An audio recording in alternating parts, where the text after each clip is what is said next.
পিসিমণি ও পল্টু দ্বারা যখন আলাদা হয়ে যায় তার দোষ দেয় অর্জুন অহনাকে এবং বলে তোমার জন্য আমার বাড়িটা বিভক্ত হয়ে গেছে, এর জন্য দায়ী অহনা তুমি। বন্ধুরা, যখন দুর্গাদেবী তার মেয়ের মাথায় হাত বুলিয়ে তাকে বলে তোর সব কিছু আমি হারিয়ে ফেলেছি এবং তোকে এবার আমি সুস্থ করেই ছাড়বো, আমার ভগবান করে চারটে বউ দিয়েছে, তারা সত্যি খুব ভালো মানুষ, বৌমাগুলো অসাধারণ ভালো, তার জন্যই সব হয়েছে।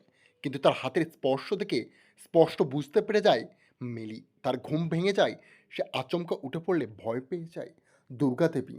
আর সে কথাটা ঘোরাবে বলে বলে আমি এইখানে আমার ওই পাট বালিশটা নিতে এসেছিলাম, এটা তো আমার বালিশ, আমার বৌমারা কখন তোকে ভুল করে দিয়ে গেছে। তখনই মিলি বলে মা, আমি চাইনি ওই পাট বালিশটা নিতে, আর কোনোভাবেই আমি নেয়নি, কখন আনমনে থাকা অবস্থায় আমি হুট করে মাথায় দিয়েছি আমি নিজেও বুঝতে পারিনি। তখনই অহনা পিছন থেকে এসে বলে না মেলি, তুমি ওটা দাওনি মাথায়, আমি নিজে হাতে তোমার ওটা মাথায় দিয়ে দিয়েছি, তোমার কষ্ট হচ্ছিল খুব, আমি এভাবে থেকে তো তোমার অভ্যাস নেই, তাই আমি তোমাকে ওই অবস্থায় দেখতে পাইনি, নিজের ঘর থেকে এনে ও বালিশটা আমি তোমার মাথায় দেই মা, ওর বালিশটা আমার, তুমি যেটা ভাবছো সেটা ভুল। তখনই দুর্গা বলে এসব কথা বাদ দে, তুই যখন বালিশটা নিয়েছিস সেটা তোর ভুল হয়েছে, তোর স্বামী মারা গেছে কিছুদিন আগে, তুই বালিশ নিয়ে শুতে পারিস না। তখনই মিলি বলে ঠিক আছে মা, আমি কোনোভাবেই শোবো না, আমি ভুল করে ফেলেছি, আমাকে ক্ষমা করে দিও। তখনই অহনা বলে তুমি কেন ক্ষমা চাইছো, তোমার শরীর খারাপ, তুমি একটা বালিশ নিয়ে শুয়েছো, সেটা হতেই পারে।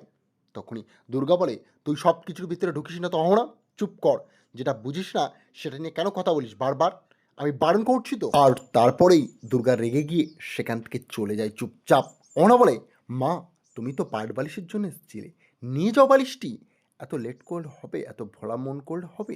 তখনই দুর্গা বলে আমার আর লাগবে না, ওটা তোরা নিয়েই তোরাই থাক, ওটা নিয়ে ঝগড়া করিস না। অহনা মায়ের কাছে দিতে গেলেই বাড়ির জায়রা তাকে ধরে নিয়ে বলে কি করছিস, কোনো দরকার নেই, উনি খামোকা একটু রাগ করছিল কথাটা ঘোরাবে বলে, ওনার তো মেনটেন করতে হবে নাকি, সবটা যদি মিলি বুঝতে পারে প্রবলেম হয়ে যাবে। এদিকে মিলি হাউমাউ করে কাঁদতে থাকে, তার কান্না মুছে দেয় অহনার বলে কেঁদো না, সব ঠিক হয়ে যাবে, আমরা আছি তো, তাকে জড়িয়ে ধরে নেয়। পরদিন সকালবেলায় বাড়ির মাঝখানে এসে উপস্থিত হয় পিসমণি ও তার ছেলে পল্টু। পল্টু বলে একটা কথা বলবো। তখনই দুর্গাদেবী বলে অবশ্যই, কি কথা বলতে এসছো তোমরা।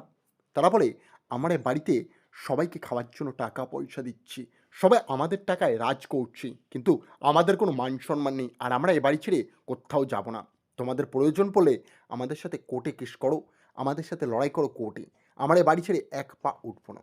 তখনই দুর্গা বলে কোনো দরকার নেই তো যাওয়ার, আমিও কোনোদিন ভাবতেও পারিনি তোমার এই বাড়ি থেকে চলে যাবে, তোমরা বারবার সিন ক্রিয়েট করতে বলে এই সব সিদ্ধান্ত নেওয়া হয়েছিল, না হলে তো কোনোদিন ভাবাও এটা পাপ। তখনই পল্টু বলে ঠিক আছে, সেটা তোমরা যা করে ফেলেছো, আজ থেকে আমরা আলাদা খাবো এ বাড়িতে, আমরা না ফ্যামিলিতে কিছু দেব আর নাই বা কিছু নেবো। তখনই অমরা বলে এটা তো সম্ভব নয়, তোমরা এ বাড়িতে থাকবে, তোমরা আমাদেরকে কোর্টে হুমকি দিচ্ছ, থানার হুমকি দিচ্ছ, আবার এ বাড়িতে কিচ্ছু দেবে না। তখনই বড় বৌদি বলে আমার হাজবেন্ডের চাকরি চলে গেছে, আর তোমরা যা ইচ্ছা করো, আমার আর কিচ্ছু বলার নেই। তখনই অহনা বলে কি করছো কি, হ্যাঁ তোমাদের সব কিছু, তখন ভুলবো যে অর্জুন, আর অর্জুন বলে তোমার জন্য আমার বাড়িটা দুই ভাগে বিভক্ত হয়ে গেছে, সব কিছু তোমার দোষ। অহনার গায়ে হাত তোলে অর্জুন, সবটা থেকে অহনা সহ্য করতে পারে না, সে বলে তুমি এতটা নিচে কবে নেমে গেলে অর্জুন, আমাকে তুমি ভালোবাসতে এত, আর আজকে তোমার মনে এই চলছে তুমি ওদের জন্য আমার গায়ে হাত তুললে। পল্টু পাশে দাঁড়িয়ে হাততালি দিতে থাকে আর মজা নেয় পুরো বিষয়টিতে। আর বাড়ির বাকি বৌমারা বলে আমরা অহনার সাথে আছি, যেটা করেছিস অর্জুন তুই ভুল করেছিস,